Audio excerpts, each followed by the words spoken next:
এটি হলো কোরআনের কথা। ये कोई कुरान नहीं है, ये मोहम्मद का गढ़ा हुआ कलाम है, झूठा कलाम। हमारी हर तरकीब नाकाम हो गई। अरब की हर तलवार खरीदी, हर सरदार को खामोश किया, पैसा पानी की तरह बहाया, लेकिन जंगे खंदक ने सब कुछ बर्बाद कर दिया। आप फिक्र न कीजिए, इस बार मोहम्मद के जिस्म पर नहीं बल्कि आपकी रूह पर वार किया जाएगा। तुम्हारा मतलब काले जादू का इस्तेमाल? जी बिल्कुल, बेहतरीन ख्याल है। अब इसके अलावा और कोई रास्ता भी नहीं। এটি সেই মানুষের কথা যে আল্লাহর নবীর উপরে জাদু করেছিল। खैबर के यहूदी चाहते हैं कि नबी पर जादू किया जाए। नबी के बालों का इंतजाम करो, फिर देखना मेरे जादू से आपको आपका अल्लाह भी नहीं बचा सकेगा।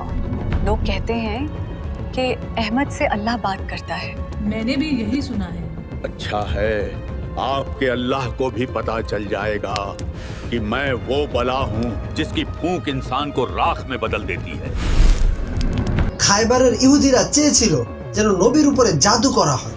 এটি সেই প্রশ্নের কথা যা আজও আমাদের মাঝে বেঁচে আছে। अगर हम ये कुरान किसी पहाड़ पर नाजिल करते तो तुम इसको देखते कि अल्लाह के खौफ से दबा और फटा जाता है। ये लॉजिक समझ नहीं आता। जब अल्लाह के नबी ने कुरान का वो बोझ उठा लिया जो पहाड़ तोड़ देता, फिर आप पर जादू कैसे हो सकता है? कुरान रूह की ताकत है और जादू जिस्म का इम्तिहान। मेरे भाई, कुरान की गहराई में उतरेगा तो जवाब मिल जाएगा। এটি ভোরের রবের কথা, এটি সূরা ফালাকের কথা।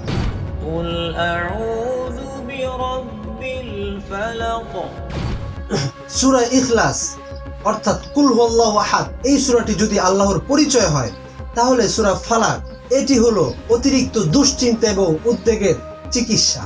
हम कब तक रेंट पर इस साल प्रमोशन मुश्किल लग रहा है। बेटा, अस्पताल का बिल भी हम भरना कब है। तक रेंट पर महीना यूं ही आ जाता है। अस्पताल का बिल भी। শৈশব থেকে 50 বছর পর্যন্ত আমরা এই সূরা যে কতবার পড়েছি তার কোনো হিসাব নেই, কিন্তু আফসোসের বিষয় হলো আমাদের ভিতরে খুব কম লোকই এই সূরাটা বুঝেছে।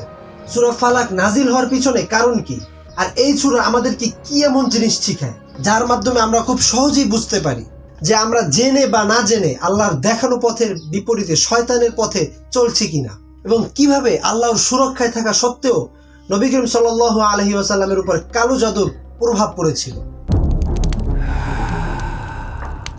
আর সবচেয়ে গুরুত্বপূর্ণ বিষয় হলো 1400 বছরের পুরনো এই সূরাটির আমাদের জীবনে আজ কি কাজ, এই সব প্রশ্নের উত্তর জানবো এই ভিডিওতে।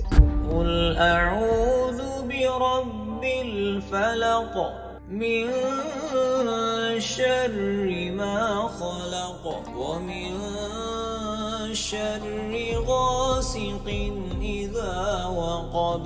গবেষকরা বলেন সূরা ফালাক মক্কায় তখন নাজিল হয়েছিল যখন রাসূল সাল্লাল্লাহু আলাইহি ওয়াসাল্লাম সূরা কাফিরুন তেলাওয়াত করে মক্কার কুরাইশদের এবং সর্দারদের পরিষ্কারভাবে জানিয়ে দিয়েছিলেন যে এখন আর কোনো সমঝোতা বা লেনদেন হবে না। कह दो कि ऐ काफिरो, तुम्हारे लिए तुम्हारा रास्ता, मेरे लिए मेरा रास्ता। এরপর এই সব মুশরিকরা প্রকাশ্যে রাসূল সাল্লাল্লাহু আলাইহি ওয়াসাল্লামের বিরোধিতা শুরু করে। हमारी तमाम कोशिशें नाकाम कर दी मोहम्मद ने। मोहम्मद और उनके मानने वालों का हुक्का पानी बंद करवा दो। अब आपके कत्ल के अलावा कोई और रास्ता नहीं, और इसके लिए हम हर कबीले के मजबूत नौजवान चुन लेते हैं ताकि किसी एक पर इल्जाम न आए। কিন্তু সাধারণত অনেক মুসলমান এটা বিশ্বাস করেন যে এই সূরাটি মদিনায় নাজিল হয়েছিল এবং সেই সময় নাজিল হয়েছিল যখন রাসূল সাল্লাল্লাহু আলাইহি ওয়াসাল্লামের উপর কালো জাদু করা হয়েছিল। এই ঘটনাটি মূলত 7ম হিজরি। মুসলমানদের মক্কা থেকে মদিনায় হিজরত করার অনেক দিন পার হয়ে গিয়েছিল। বদরের উত্তপ্ত রোদ, ওহুদের শোক আর খন্দকের যুদ্ধের কঠিন সময়গুলো এখন অতীত হয়ে গিয়েছে। হুদায়বিয়া সন্ধির প্রায় 2 বছর পার হয়ে গিয়েছে। হুদায়বিয়া মানে মুসলমান এবং কুরাইশদের মধ্যে মক্কা এবং মদিনার ভিতরে একটি চুক্তি ছিল যে আগামী 10 বছর কোনো যুদ্ধ হবে না। या हबीब अल्लाह, कुरैश ने शर्तें मंजूर कर ली हैं। उन्होंने लिखा है 10 साल तक ना हम आपको नुकसान पहुंचाएंगे ना आप, लेकिन अगर किसी मुसलमान से किसी मक्का वाले को एक खरोंच भी लग गई तो उसी लम्हे ये मुआहिदा खत्म कर दिया जाएगा। ये क्या बात हुई? और कुरैश भी इस बात के पाबंद रहेंगे। এই কারণেই যুদ্ধের ময়দানগুলো শান্ত হয়ে গিয়েছিল, তলোয়ারগুলো খাপে ফিরে গিয়েছিল এবং মদিনার বাতাসে ছিল এক প্রশান্তি। কিন্তু এটি ছিল ঝড়ের আগের নীরবতা। রাসূল সাল্লাল্লাহু আলাইহি ওয়াসাল্লামের মোকাবেলা এখন কালো জাদুর সেই ছায়াগুলোর সাথে হতে যাচ্ছিল যারা দেয়ালের উপরে বসে নিঃশ্বাস নিচ্ছিল। লাবিদ বিন আসিম আরবের সবচেয়ে বড় জাদুকর, এমন লোক যে মাত্র 3টি স্বর্ণ মুদ্রার লোভে পড়ে খায়বারের ইহুদিদের সাথে মিলে রাসূল সাল্লাল্লাহু আলাইহি ওয়াসাল্লামের উপরে কালো জাদু করেছিল। उम्मीद है कि आप हमारा काम कर पाएंगे। थोड़ा वक्त दीजिए, आपका काम हो जाएगा। मैं वो बला हूं जो फूंक से इंसान को राख कर देता हूं। लाजवाब।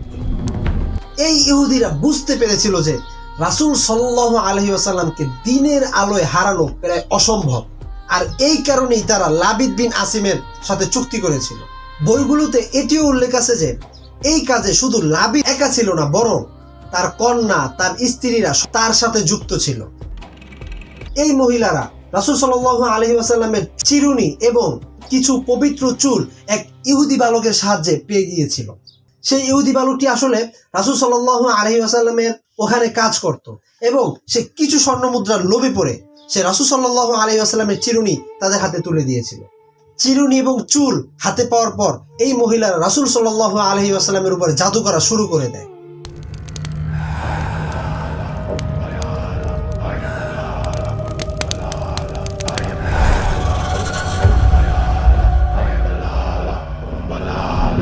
ইসলামী ইতিহাসের বইগুলোতে এটি পরিষ্কারভাবে উল্লেখ আছে যে লাবিদ কিছু মন্ত্র পড়ত আর রাসূল সাল্লাল্লাহু আলাইহি ওয়াসাল্লামের চুলের উপরে গিট দিত আর ফু দিত। এভাবে লাবিদ বিন আসিম রাসূল সাল্লাল্লাহু আলাইহি ওয়াসাল্লামের পবিত্র চুলের উপরে 11টি গিট দিয়েছিল এবং প্রতিবার মন্ত্র পড়ে ফু দিয়েছিল।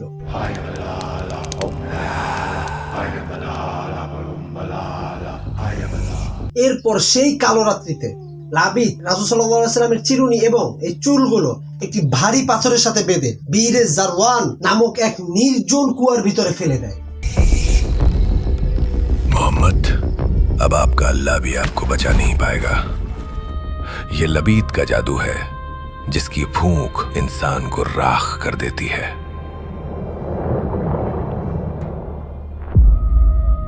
কিছু জায়গায় এটাও উল্লেখ আছে যে সেখানে একটি মোমের পুতুলও ছিল যাতে সুই ফুটানো ছিল, আর সেই কুয়ো এতটাই গভীর ছিল যে সেখানে দিনের আলো পৌঁছানো অসম্ভব ছিল।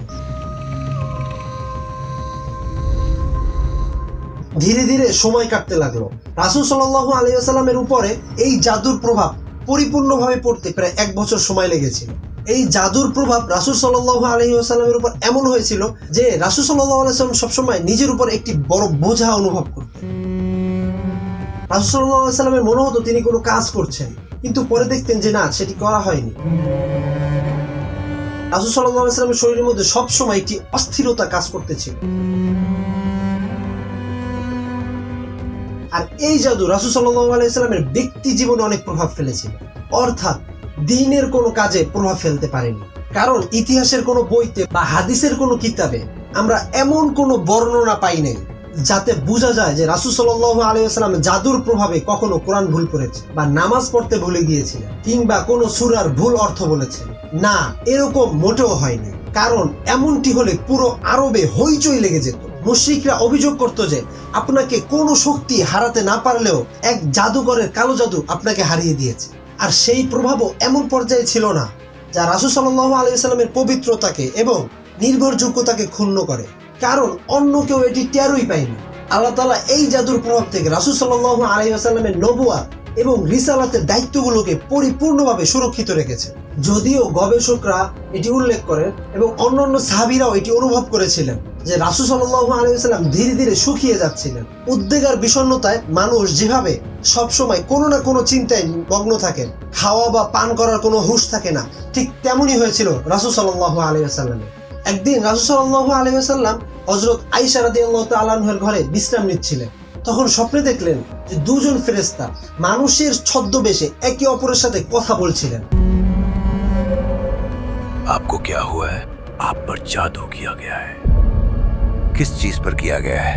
जादू आपकी कंघी और बालों पर किया गया है, और वो कंघी जरवान के कुएं में एक भारी पत्थर के नीचे दबाई गई है। अब हमें क्या करना चाहिए? कुएं की तह से कंघी और बालों को निकाल लेना चाहिए। ঘুম থেকে ওঠার পর রাসূল সাল্লাল্লাহু আলাইহি ওয়াসাল্লাম বুঝতে পেরেছিলেন যে এটি আল্লাহর পক্ষ থেকে একটি বার্তা ছিল। রাসূল সাল্লাল্লাহু আলাইহি ওয়াসাল্লাম সাহাবীদেরকে সাথে নিয়ে সেই কুয়ায় গেলেন এবং পাথরের নিচ থেকে জাদুর সেই সরঞ্জামগুলো বের করলেন।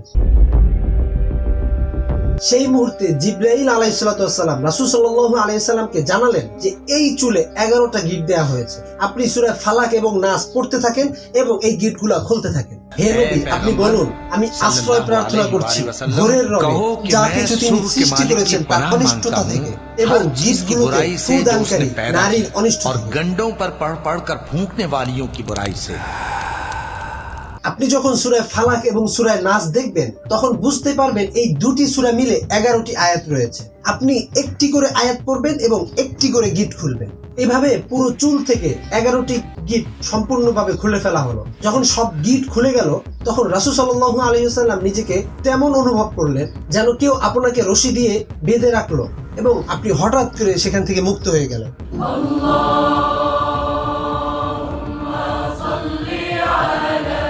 মুসলিম পণ্ডিতদের পাশাপাশি আন্তর্জাতিক লেখকদের বইতেও এটি পরিষ্কারভাবে বলা হয়েছে যে রাসূল সাল্লাল্লাহু আলাইহি ওয়াসাল্লাম সেই জাদুকরকে কিছুই বলেননি, বরং তাকে মুক্ত করে দিয়েছেন এবং যেতে দিয়েছেন এবং সাহাবীদেরকেও নির্দেশ দিয়েছিলেন যেন তারা সেই জাদুকরকে কিছুই না বলে।